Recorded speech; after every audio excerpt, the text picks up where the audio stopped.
Kugenekerezo ya 2021 mu nyonyo 2019 mu nyubakwa za Nyabagere Conference mu gisagara ca Bujumbura haratunganijwe uruganda rudasanzwe rw'uburongozi rwateguwe n'ishure kaminuza y'uburongozi ifatanije na ICM International Christian Ministries. Ivyo bikorwa vyatanguye n'umwanya wo guhimbaza no gusenga.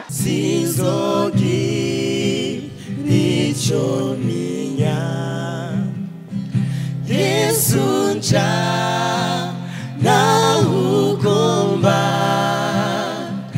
na onzo genda ngimira ukurikira. Dr. David Niyonzima arongoye ishure kaminuza y'uburongozi yahaye ikaze abaraho. Uyu munsi rero uri hejuru twagomba tubaha ikaze mbabwire yuko nishimye cyane yuko ibi bikorwa bishoboye kuba kugira ngo hani wacu na cyane mu gisagara ca Bujumbura abarongozi nabo bavyumve bavyige bigira ico bakozeko mu bikorwa Imana yabahamagariye. Shimimana yaserukira Jilis ku rwego rw'igihugu yasiguye intumbero y'ico gikorwa agira kashishikariza abarongozi kwiga. Turabaha ikaze rero muri GLS kwisi igira iya 29 natwe iwacu ikabigira iya 4 ngaha mu Burundi. Twifuza ko GLS kibi kibanza ciza cyane aho abantu bicara baguwe neza bakaruhukira bakongera bagategwa intege bakongera kandi bakaronka ivyiyumviro bishasha bibashoboza kurongora neza. Ugukura kwanyu mu burongozi niryo terambere ry'igihugu cacu. Ugukura kwanyu mu burongozi niryo terambere ry'ishengero ry'i Burundi. Gukura kwanyu mu burongozi niryo terambere rusangi mu mpande zose mu mashira hamwe mbere no muri Afrika yose. Inyigisho zatangujwe n'umwigisha Gregor ku cigwa citwa umushahuru tubwonko. Pastor Onesphore umwe mu Barundi baronse ivyigwa muri GLS International yigishije ku cigwa urugendo rw'uburongozi.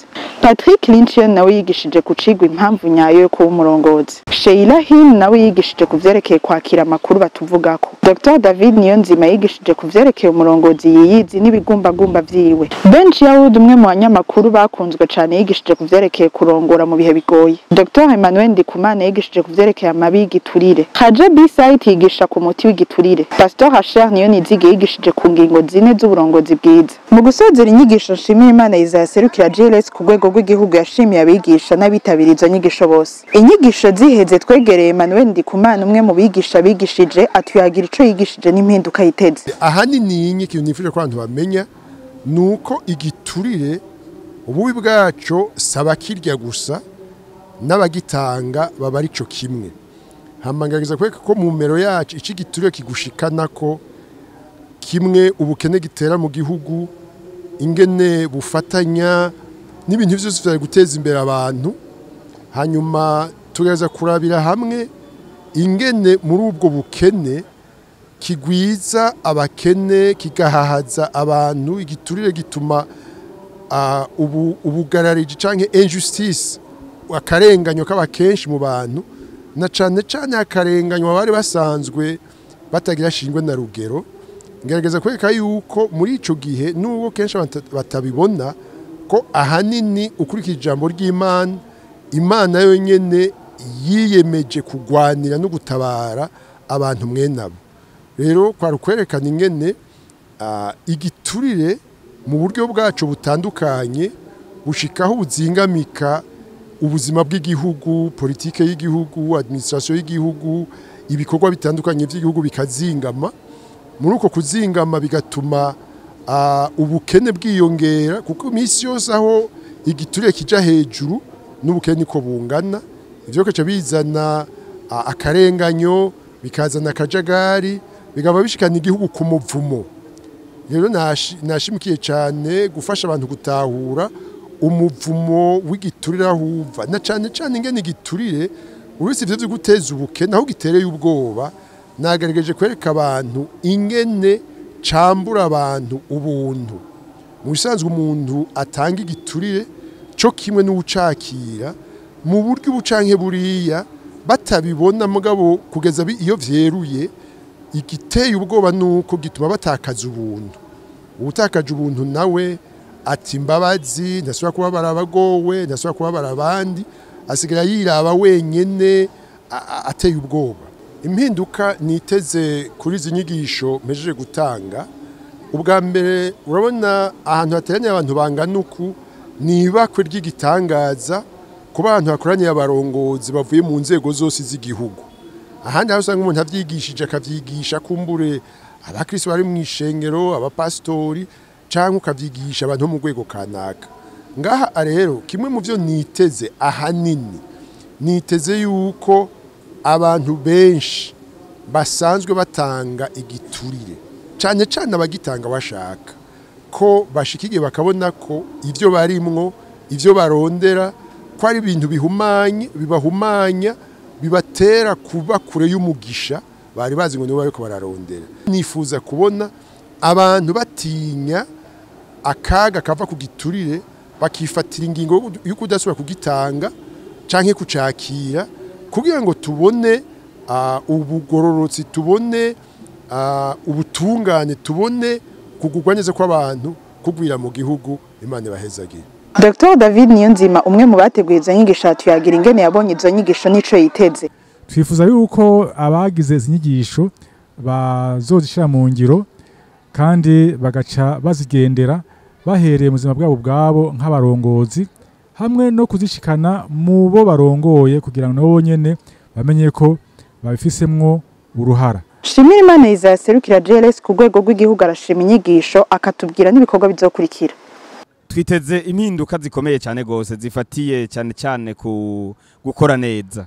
Ubundi umurongozi n'umuntu aje imbere y'abandi kugira ngo bashikane ku ntumbero nkuko abigisha bagumya bigarukako.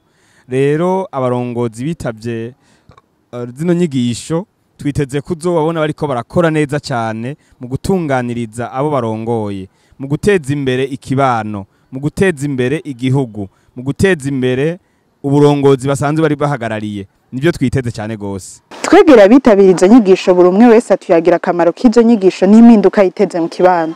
Ndashimira Imana yuko hari ikintu nagiye ntwaye muri izi nyigisho, na cyane kucigwa umukozi w'Imana Onesiforo yigishije kivuga ingene dukwiye kugira ubuyobozi buhindura kandi ubuyobozi butuma dushobora kugira abo tuzosiga badusigara mu bikorwa.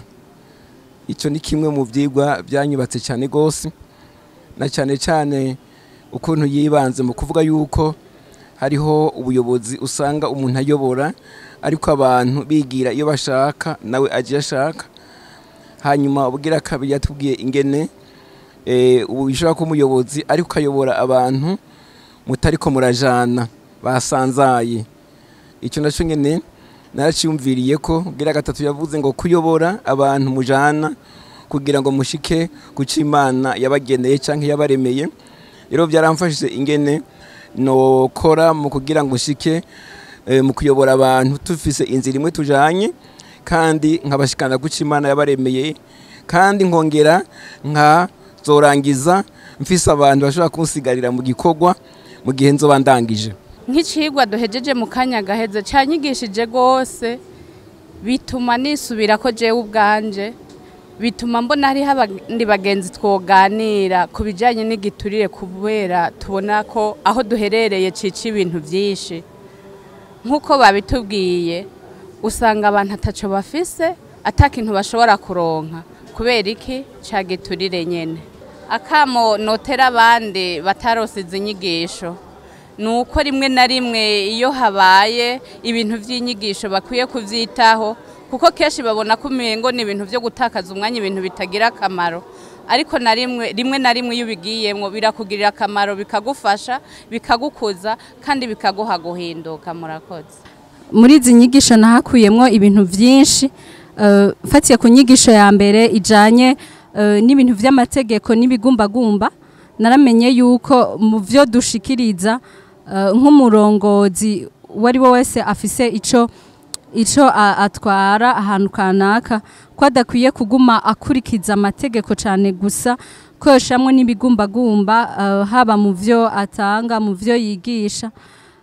kandi naramenye cyane n'ikintu kijanye n'amajambo tubwirwa, ukuntu twakira amajambo tubwirwa, mbega tuyakira gute. Bisabwa yuko twakira amajambo tubwirwa, inkuru batuvuga ko uko zoba zimeze kose, kwaba ukumeze nabi canke izimeze neza, tukabifatira ko kugira ngo duhindure, tugire ico duhinduye mu mibereho yacu canke uko dutwara abantu.